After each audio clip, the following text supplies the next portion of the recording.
Eu acho que uma falha importante nos primeiros dias de alguns jovens das empresas no emprego é a falta de atenção, a falta de demonstrar garra, vontade, força, energia. O jovem que chega ao novo emprego arrastando o pé e já fica parado ali, esperando acontecer alguma coisa sem iniciativa, ele vai criar uma imagem negativa de si mesmo. Outro erro é entrar logo de cara no grupo dos menos cotados na empresa e fazer amizade justamente com aqueles que podem parecer mais legais, né, mas que não são bem vistos pela chefia e pelos colegas, são pouco produtivos, não inspiram confiança. Geralmente esse grupo é mais receptivo, né, e isso pode atrair algum jovem incauto no novo emprego. A ideia de que ele está ali também apenas para aprender causa uma impressão ruim. As empresas não são escolas. Embora o desejo de aprender seja importante e bem visto nas empresas, o profissional é contratado para trazer algo, para ajudar em alguma coisa, e não para se abastecer de conhecimento e depois ele vai embora. É para resultados que a empresa contrata alguém. O desinteresse é também um ponto negativo no jovem profissional. Ele precisa estar atento para participar de tudo aquilo que a empresa considerar importante. Treinamentos, reuniões, ginástica laboral, até festinha de aniversário de funcionário. É importante ele chegar à empresa sempre antes do horário estipulado e sair sempre um pouco depois do tempo da jornada dele de trabalho, porque isso causa uma impressão positiva. Ele deve procurar se inteirar da função que ele vai exercer e também da função dos colegas, tanto aqueles que estão acima dele como aqueles que estão abaixo dele, para ele entender a cadeia produtiva, o processo do trabalho. Isso é importante na construção de uma marca pessoal forte no ambiente de trabalho. Tudo isso requer uma iniciativa, né, um espírito de prontidão para ajudar os colegas e também uma dose de percepção muito boa para evitar ser visto como atravessador, querer fazer o serviço dos outros para levar o mérito por isso. Capacidade de analisar pessoas também é importante para o jovem profissional. Ele precisa descobrir quais os colegas que são benquistos, né, pela chefia e quais os que são considerados medíocres ou estão com o emprego por um fio, principalmente por problemas de caráter e comportamento. Mantenha-se afastado desses e procure aprender com os que estão crescendo na carreira. Geralmente não é a capacidade de responder as perguntas, né, vai se dizer o sábio ali, mas é a inteligência para fazer as perguntas, para formular as perguntas. Por isso é preciso prestar muita atenção às perguntas que você faz, né, que o jovem faz, para não criar uma imagem de infantilidade, de inexperiência. É bom até procurar descobrir as respostas por si mesmo, ao invés de ficar perguntando tudo, coisas sem importância às vezes.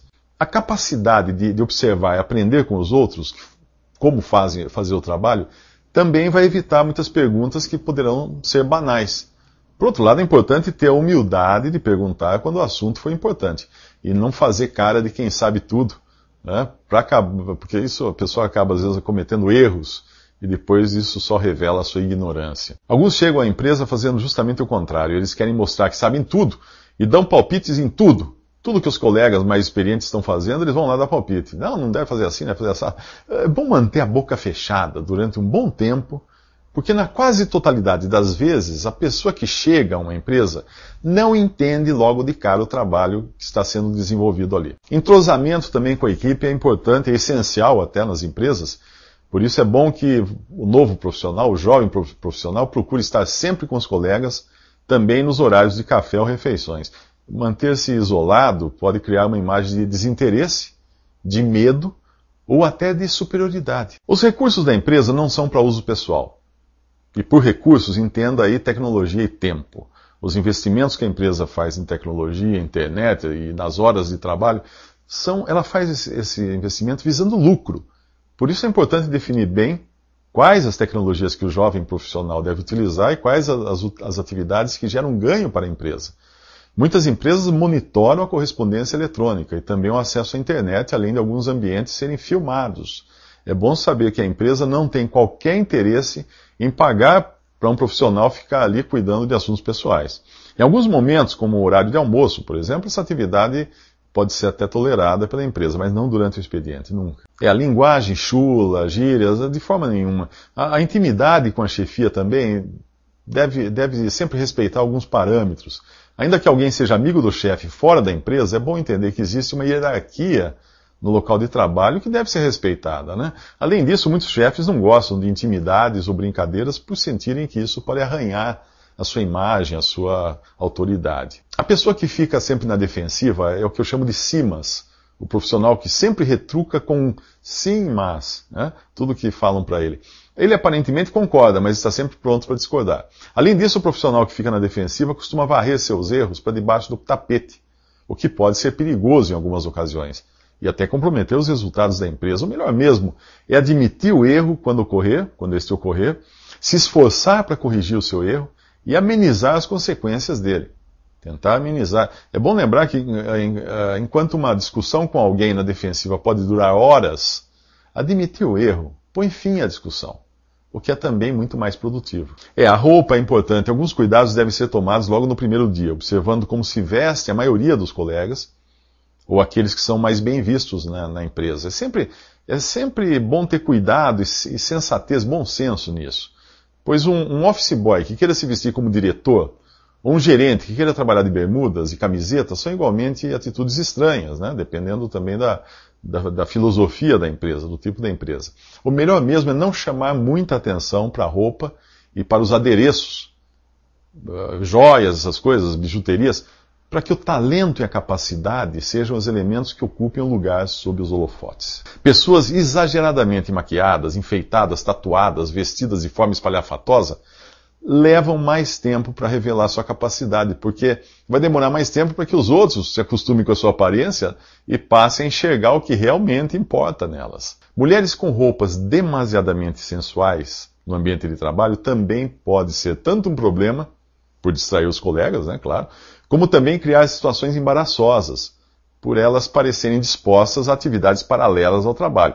Não raro, o assédio sexual é a ideia equivocada de alguém que achou que as roupas e atitudes de uma colega eram convidativas. Não apenas a discrição é importante na empresa, é preciso também levar em conta o novo layout que é adotado nas empresas modernas, que é de espaços abertos ou então divididos só com divisórias baixas. Eu já trabalhei numa empresa onde era impossível você se concentrar, porque o colega na mesa ao lado era muito barulhento.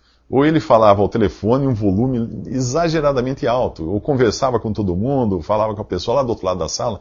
Isso atrapalha realmente. Muitos jovens que têm dificuldades em lidar em casa com a autoridade dos pais podem passar por esse problema quando chegam ao trabalho. Um dos problemas da sociedade moderna é justamente a crise no reconhecimento da autoridade.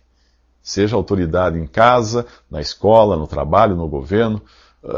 Quer o profissional goste ou não, nada funciona se forem todos deixados para agir segundo a própria vontade. É preciso uma direção, é preciso um comando, é preciso uma liderança, e para que isso aconteça é preciso o exercício de autoridade. Às vezes o jovem profissional vai precisar estar atento para detectar quando o próprio gerente não tem um perfil de liderança e acaba caindo em descrédito diante da equipe.